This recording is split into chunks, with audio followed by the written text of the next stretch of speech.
The 4 decades of rock on 106.1 Rock Radio. All this week, the 80s. Leggings, shoulder pads and multicoloured slap. And that was just the guys. Today, the technology. We're up to the 80s. Let's talk to Sam Inglis from Sound on Sound, who is our music technology expert, I would say. Aren't you, Sam? I hope so. I do. Well, you are, basically. People have already worked that out. It's very kind of you to say so. We want to talk about, not just about the way that music was recorded and the way that music was played live, but also how music was experienced and listened to by the consumer, by the listener, by the punter, whatever you want to call them, by me, by you, by even Rachel was around by that time, weren't you, dear? Yay, I was here. Just about. The most important and significant happening, would you agree with me, Sam, the compact disc? In terms of the consumption of music, yes, absolutely. I think most of the technology was in place in the early 70s. The problem was making it affordable, and it really just had to wait until the technology to duplicate all those digital components was affordable. Until the Japanese worked out how to copy what the Dutch had come up with, or the Germans, or the Brits, or the Americans, and do it in an affordable way. 1 disc. Interesting. 6 discs. Spirit in the air. Fantastic. Spirit that exists in a true pioneer. Introducing the only CD player that plays 6 discs. That's a pioneer. And with the push of a button, it'll play your musical fantasies forever.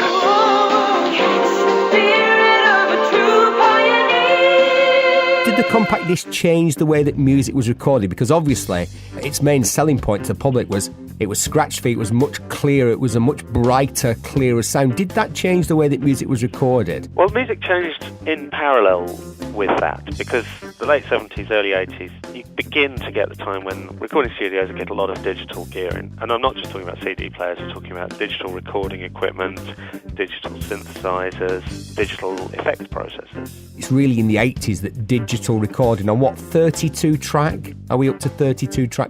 Does that make any difference, Sam? I'm saying it like it's a good thing. I'm saying it like a 4-track recorder is obviously rubbish and a 32 track one is obviously good. Is that really the case?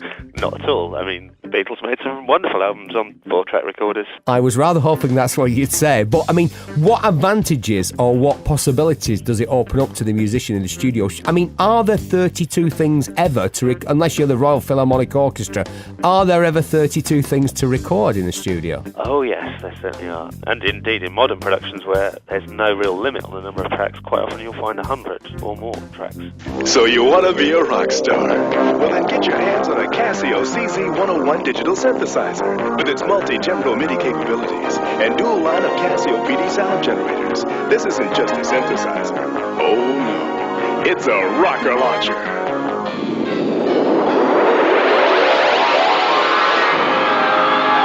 Casio digital synthesizers with Casio PD sound. So easy to play, they're rocker launcher. People will often use multiple microphones to record a single instrument, and the drum kit is the worst example here. They'll have 2 microphones on the snare drum, they'll have a microphone on each of the tom-toms, they'll have 2 microphones on the bass drum, they'll have several microphones over the top of the kit, they'll have another microphone in the corner of the room because they think it sounds interesting over there. You can easily use up 20 microphones on a drum kit alone. My first experience of compact disc, we're in somebody's house. They mentioned that they knew somebody who'd got one of these newfangled compact disc players. We went round there. It was in the middle of the room. I'll never forget that. It wasn't like against a wall or on a table. It was in the middle of the room. And nobody was allowed to touch it except for the owner. She got the compact disc out, which, you know, the shiny silver disc. It's physically an attractive thing, isn't it? It did seem incredibly futuristic and space age. She put it in the slot, and Brothers in Arms by Dire Straits. How many people heard that album? And surely it was the compact disc that really released that sound, which made it a massive, massive multi-million seller. It was one of those albums that just became associated in everyone's mind with compact discs, I think. And if you put the record on, to be honest, it would be the same record. But for everyone, it was just this indelible link between, like you say, the bright, shiny sound of compact discs and the bright, shiny sound of that music. You have to remember that this was a technology in 1983, 1984 that was very much in its infancy, and people didn't really know quite what to do with it. So yes, you did get a lot of early CDs that sounded tinny, nasty. CD is just the best thing that's happened to hi-fi for years. For the first time, people can sit at home and hear sound